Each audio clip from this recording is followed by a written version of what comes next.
Hey, um, so I am about to sit down just to finish up the edit for this week's video.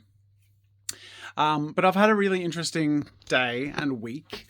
There was a lot of really cool and interesting and open feedback to my video where I talked about being diagnosed with ADHD. So thank you so much.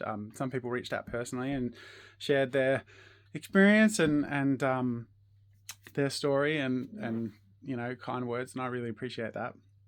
So I had a really funny experience today because I had booked myself in with an ADHD attention coach, which I didn't know what that was, but it was recommended to me by the specialist who diagnosed me.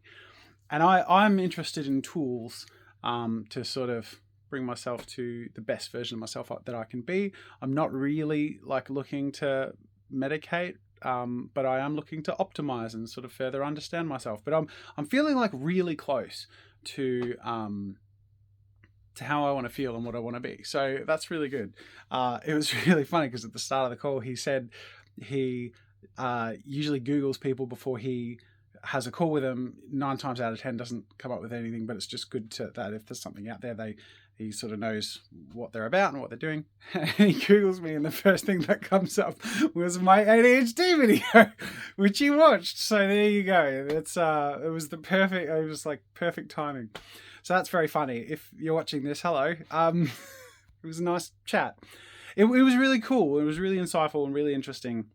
And I think one of the interesting things that I've noticed in myself in the past few months in particular, as I've become more certain, even before diagnosis, of having ADHD, is just a sort of acceptance. I think the biggest change for me is a lot of the things I've in the past gotten really frustrated over or belittled myself about or felt really abnormal in or alone in. Now I just I have an understanding, and I can sort of go, that's okay. That's fine. I can be gentler on myself, which is really cool. And I think the other thing too is because I have this context now, I have this new ability to sort of embrace the quirks in a way that previously I either would fight against or just not be very aware of what it was or why. One of those being right now, I just felt this impulse to talk. It's a vlog with you guys, mainly because in this room, which is my editing this is the editing review room, and we also do voice work in here because the acoustics are amazing because it's also our costume department. So I was about to start work, and in the context of having had that ADHD attention coach introduction and just the week I've had and just being sort of internally much more open about this, I had a very it's not all positive. Yesterday I said to Kate I had a very executively dysfunctional day. I had my car was meant to be serviced, and I 3 times in a row have forgotten that in the past. And this time around I asked Kate's PA to message me the night before instead of the morning of, so I'll be more likely to catch it. And I caught it, swapped my keys around, great. Next day still came in the wrong car. And I was like, crap, I still have to go back and swap the car. I went back and I was like, how did that work if I swapped I swapped the keys? And it didn't work. How did my car work if I didn't have my keys? I thought maybe the app, because I drive a Tesla. So I was like, I shrug it off, went home, brought back the car I was meant to be in, look in my bag, and I still had the keys. I'm like, no, I need to go drop them off. And I rang my wife's PA and begged her to come pick up the keys and rescue me from myself. And then the whole day was really like that. I had so many instances of forgetting things and walking in the room and feeling blank or whatever it is, until I got the ball rolling, and then it sort of picked up and it was good. But it was really interesting that I think you have good days and bad days, and on the bad days in the past you sort of kick yourself and feel stupid, whereas now I can sort of chuckle and say, that's that thing, that's fine. But there's so much good, which is really interesting, and that's why I wanted to film when I'm in this room, because it just struck me Like, let's do a tour. First of all, this is a product of hyperfocus. Having had many experiences with trying different acoustic panels and controlling sound and learning about how acoustics works through hobby music recording, all that stuff, eventually having a setup that works really well for a few specific functions that I can come into and focus, that actually, even as you can see sitting here, there aren't any distractions, as distracting as the room otherwise could be. I can work really effectively in here and do everything that I need to do, which is great. But then you look around and there is just like, this was actually the thing that caught my attention. This is an Amy. This is an Amy thing. For those of you who don't know, I hope, I haven't asked Amy to declare this of her, but she has ADHD. I hope she feels okay with me saying that. And that's the sort of thing I'll come across and know where Amy's been and love it. Like, it's so fun. Oh, this was another one. Like, because we started Lucha Vera, this showed up hanging in my office. Because this is a little Da Vinci flying man. And I've tangled him.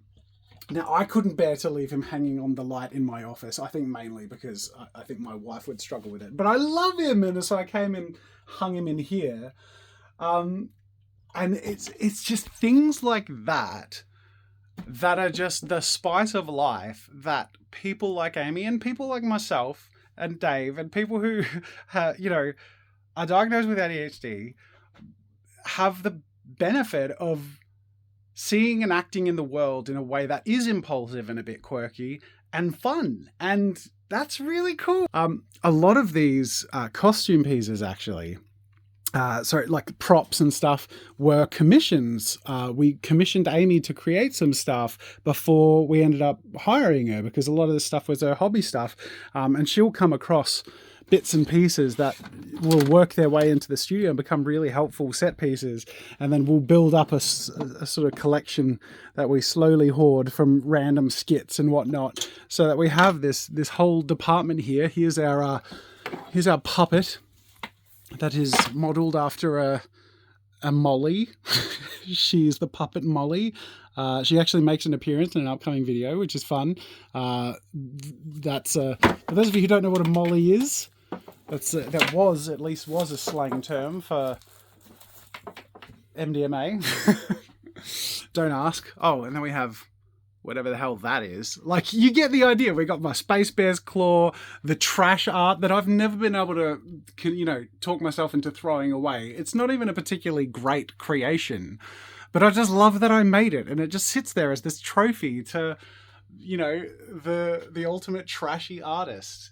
And just, it goes on and on and on, from the laptop monster cover to the whole set of Harry Potter books I bought intending to turn into a book nook, which I can't open and haven't done yet. I bought that like 2 years ago, intending to make a video. Haven't done it yet. Still might one day, if it strikes me, who knows, there's so much of this stuff is the result of impulsivity. And sometimes it falls and doesn't turn into anything. And sometimes it's exactly what we need at the time and place that we need it, which is like allowing that to flourish has turned into a resource that, Amy brought this in from home for the video that I'm editing today, where we have this gorgeous like Chinese art background set thing. And she just realized she'd noticed that at home, and she's like, oh, that would be perfect for the set she was putting together for that week, and brought it in. And now we have that in here. A few of these things that are in here are from Amy's personal collection that's built up. This is another example of a personal project Amy had that has, well, it wasn't a personal, it was she just made a giant brush because of a reference or something I said in a video, and this showed up. Like, it's amazing. Amy is like the spirit creature of this building. Such a vibe. Oh, such a vibe. That's her desk, for those of you who couldn't guess. That's Amy's desk. I feel like this video is dobbing in Amy. Sorry, Amy, but we appreciate you so much. I appreciate you so much. And it just struck me because I've been thinking a lot about this stuff lately through a different lens, through a more positive and accepting and kind of, optimistic lens. And seeing the the years of impulsivity resulting in something kind of magic that is just here, ready to go.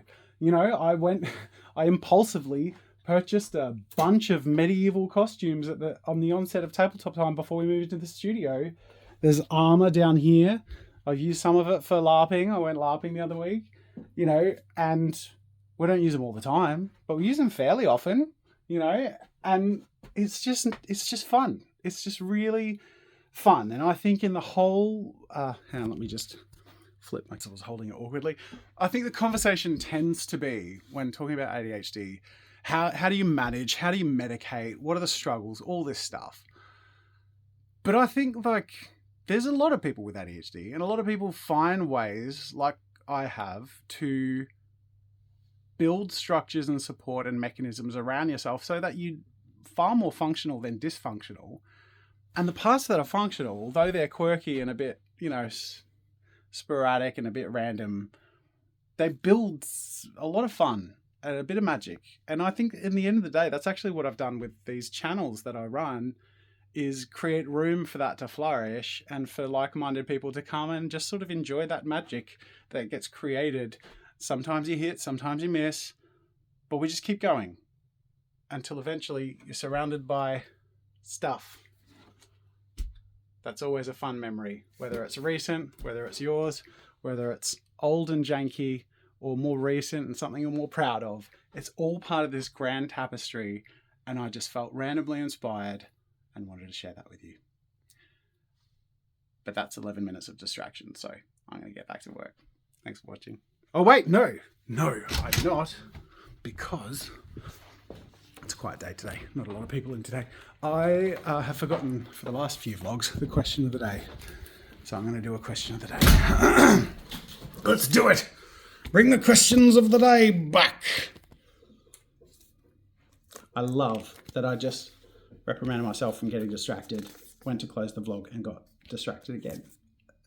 I love it. It is who I am. Let's do this. I haven't picked one though. I'm going to do a rapid fire. You ready? Curious about the colouring book. Are you still going to release this? When is it coming out? Working on the cover end of next week, which were coloured in by Kat. I can show you now. I mentioned this to patrons. Kat, those of you who've watched Insert Art, this is not very rapid fire answer, is it? Coloured in. This is going to be the cover of the landscape. This is going to be the colour of the, sorry, that's landscape, that's portrait. And we've digitized it, and I'm going to do text and make it titled and all this stuff. But that is, yeah, that's the update there. So still moving along. How gorgeous are these? She did such a brilliant job. Anyway, so that is that. I'll move on and try and keep rapid fire. Yell here, Trish. How many people would you say are involved in production of the less complex videos versus the ones that you go all out, take substantially longer? We're much more downsized these days than we were. At the moment, it's mainly me in production. Amy will help set up and pack up. Maddie will also help do a bit of the prep and set up and pack up in terms of like hands-on like assistance. Otherwise, at the moment, Gareth is helping with edits and hoping to get an editor soon who can work full-time and help with camera work. But at the moment, that's the scope of things. In the current, this is ANAP 6936. In the current climate of YouTube and socials and everything, what advice would you give to people putting their art out there for the first time? Like, just go for it and what's the worst that could happen? Or like, maybe actually make a plan. For the first time, do it for the love of it. It's so easy to fall into the trap of numbers and algorithms. Don't do that. Find the passion in the need and the want, the thing you love, and that's something you can always go back to. You'll always get guided towards the algorithmic optimization and, you know, numbers, but you need to be able to fall back on the passion. Landy Bear 6509 says, is that an electric guitar on your left? How's the musical man cave coming along? I've booked making a video for the main channel on transforming my man cave because I want more time to do it, and I'm excited about it. So I don't know if it'll perform well or not, but hey, that's me putting my passion as a priority. Sometimes I'll make videos to try and keep videos that get viewed. Sometimes I'll be like, I need to do one for me today. London Creative says, Who does what in the office studio? It's been a while since you ran through the office and showed everyone that works in the company. It'll be a whole video, I guess, but I'd love to see everyone from Kate staff to the cleaning lady, aka Murray, in situ. I actually do that on the Patreon. So if you're considering, if you want to support me, that would be a huge, I'd be very grateful. And I do a behind the scenes for the second tier and up every fortnight, where I walk through the studio and people take you through projects and we do Q&A. But the vlogs are obviously just going to be like whenever I feel like it. But in terms of it's interesting because we had a lot more full-time people. Most of our staff these days are sort of on 4 days or less. And that's just sort of how things have slowly evolved. And sometimes there's more people here, sometimes there's less. Tuesday seems to be the day where everyone's here. Friday seems to be a pretty quiet day, which it is now. So yeah, I could do that at some point, but today is not a day to do it because there's not a lot of people here. Anthony Cotto says, do you scan and archive all your projects? It would be wonderful to have access to a free or paid library of your great work. 2D and 3D scanning sculptures with your phone would be incredible. I have an artwork archive on the jazzerstudios.com shop that is updated to maybe 6 or 7 years ago. So it has all my childhood and then growing up art, but I haven't got the recent ones, which I probably should do. So something to think about. Last but not least, Painted for Combat says, if you took a week off from your main channel content, what is a tabletop time channel video project you'd sink a week of your time into personally? Oh man. Oh, there's so much I would want to do, but right now I am loving Lucifera so much. I would just do a week of Lucifera. I would bring me into a role play world for a full week. Let me dress in costume. Let's do a feast in the middle, random. I don't freaking know. Just I'm loving it. Tuesdays can't come quick enough. We've only done 2 episodes, and I'm having so much fun. Getting back into some meaty role play.